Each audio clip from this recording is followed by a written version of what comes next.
The good news, part two, prosperity in our Orileede Yoruba by Professor Adebanji Akintoye. Introduction. In the following pages, I try to present the glorious pictures of our soon-to-come country, our Orileede Yoruba.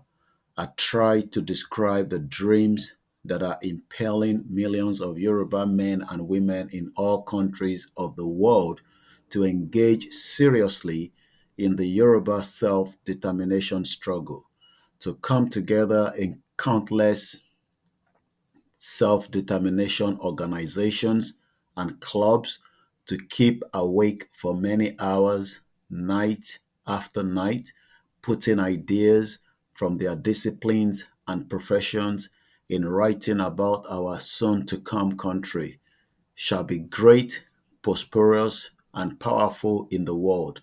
God Almighty made us Yoruba people, a great people of talent, intellect, and skills, and large numbers of us are now pouring out those gifts into the ideas that will make our country one of the greatest and the most famous countries in the history of the world, and that will make us Yoruba people a loving, laughing, humiliated family of happy and contented men, women, and children.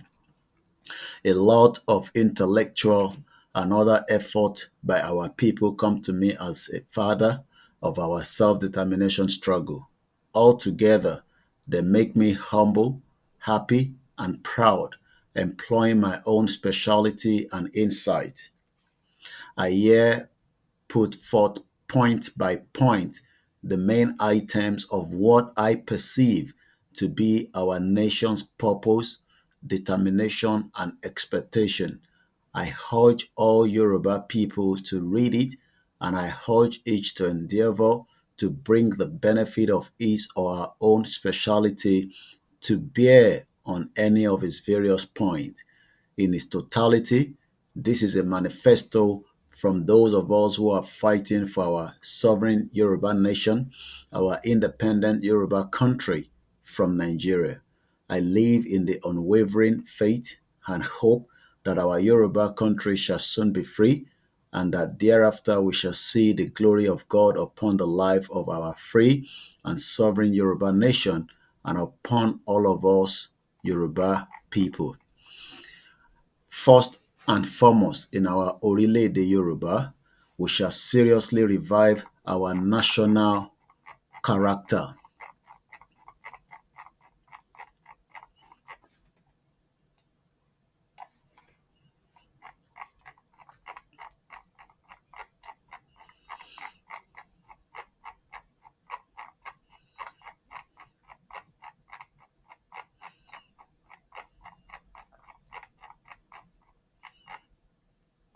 First and foremost, in our Orileede Yoruba, we shall seriously revive our national character as soon as our new country, Orileede Yoruba, is born.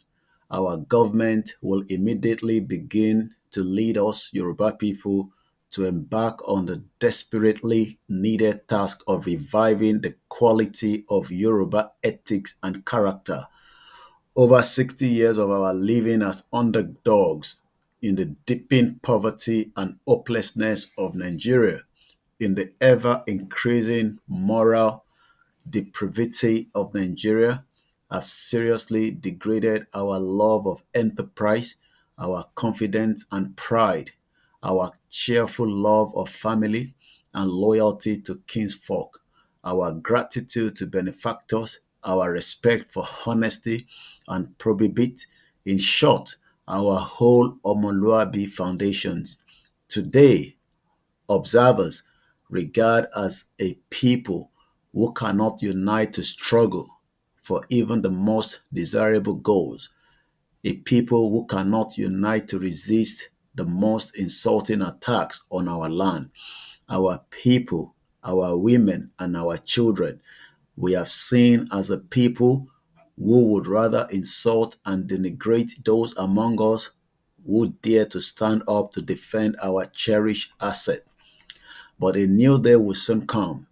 A new day when in our own sovereign and separate country, in our own country separate from Nigeria, we shall revive and retrieve all of the losses in our character as a nation. We shall foster a solid base for our unity and strength. It is for this important reason that many of us, millions of us, are struggling might and men for our own sovereign and separate Yoruba nation. It is sadly true that some of us are confusing and obstructing our national struggle in various pathetic ways. But with our separation from Nigeria, the chance will open for our leaders to call all of us together as a strongly united, purposeful, and achievement conscious family. The day will soon come.